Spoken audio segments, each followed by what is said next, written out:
রাত 3টার দিকে প্রেমিকার ফোন ওয়েটিং। ফোন ধরতেই তাকে বললাম, ওয়েটিং কেন? তখন তার উত্তর, জয় তুমি কি আমাকে সন্দেহ করো? তখন আমি বললাম, আরে না, সমস্যা থাকতেই পারে, এখানে সন্দেহের কি আছে? কয়েকদিন আগে দেখলাম যমুনাতে ছিঁড়াফাটা প্যান্ট পরা এক ছেলের সাথে হাত ধরে ঘুরে বেড়াচ্ছে। এগিয়ে গিয়ে বললাম, এই ছেলেকে? সে উত্তর দিল, জয় তুমি কি আমাকে সন্দেহ করো? আমি বললাম, আরে না, ছোট ভাই ব্রাদার থাকতেই পারে, এখানে সন্দেহের কি আছে? একদিন খুব কাছের এক ছোট ভাই কল দিয়ে বলল, ভাই ভাবির তো বিয়ে ঠিক হয়ে গেছে, আপনি শেখা খাইলেন। সাথে সাথে প্রেমিকাকে কল দিয়ে কইলাম, ঘটনা কি সত্যি? সে বলে, দেখো বিয়েটা আমার বাবার জন্য করা, বাবার হার্টের অসুখ, তাই বিয়েটা করতেছি। কিন্তু আমি তো তোমাকে ভালোবাসি, কিছুদিন পরেই তো আমি তোমার কাছে ফিরে আসব। আমি আমতা আমতা করে বললাম, কিন্তু? সে উত্তর দিল, দেখো আমি ভার্জিন, আর তোমার কাছে আমি ভার্জিন হিসেবেই ফিরে আসব। আমি বললাম, কিন্তু? আমার বলার আগেই সে উত্তর দিল, কিন্তু কি? তুমি কি আমায় সন্দেহ করো? আমি বললাম, আরে না, এখানে সন্দেহের কি আছে, সমস্যা হতেই পারে। কিছুদিন পর প্রেমিকাকে ছোট একটা বাচ্চা কুলে নিয়ে হাঁটতে দেখলাম। আমি এগিয়ে গিয়ে বললাম, এই বাচ্চাকে? সে উত্তর দিল, এই বাচ্চা আমারই, কিছুদিন আগেই হয়েছে।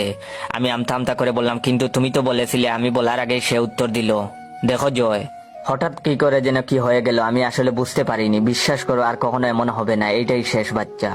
আমি তোমাকে অনেক ভালোবাসি, তুমি আমার জন্য ওয়েট করো, আমি ফিরে আসব। আমি কিছু বলতে যাব এর আগেই সে বলে উঠলো, তুমি কি আমাকে সন্দেহ করো? আমি একটা স্কুল দিয়েছি এবং সেই স্কুলে বাচ্চাদের পড়াই, পড়াতে ভালোই লাগে। একদিন সেখানে আমার প্রেমিকা এসে উপস্থিত, সাথে 4-5টা বাচ্চা। দেখেই বোঝা যায় পিঠে পিঠি বাচ্চা এগুলো। কিছু বলার আগেই সে বলে উঠলো, এগুলো তার বাচ্চা।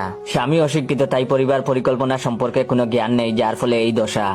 আমি কিছু বলতে যাব তার আগেই সে বলে উঠলো, জানি জয় তুমি কি বলতে চাও, কিন্তু বিশ্বাস করো আমি চেষ্টা করছি, আর কিছুদিনের মধ্যেই আমি তোমার কাছে চলে আসব। এখন আমার বুড়া বয়স, কোন রকমের লাঠি দিয়ে পথ চলি, বাবা মা ভাই বোন কেউই নেই, আর আমার প্রেমিকার আশায় এখনো বিয়ে করিনি। দেখাশোনা করার কোনো মানুষ আমার নাই। পাশের বাড়ির মতিনের ছেলে রহমান কিছুদিন ধরে বলছে, জয় আঙ্কেল, এই বয়সে আপনার একটা নার্সের ব্যবস্থা করে দেই, অসুখ বিসুখে আপনার সেবা যত্ন করবে। কিছুদিন ধরে জ্বরে ভুগছি, দেখবার মতো কেউ নেই। রহমান একটা নার্সের ব্যবস্থা করে দিয়েছে, সেই আমার সেবা যত্ন করছে টুকটাক। মেয়েটা দেখতে বেশ সুন্দর, যৌবন থাকলে বিয়ে করতাম। সে খুব সেবা যত্ন করছে আমার, এই যে এখন তুলে খাওয়াচ্ছে,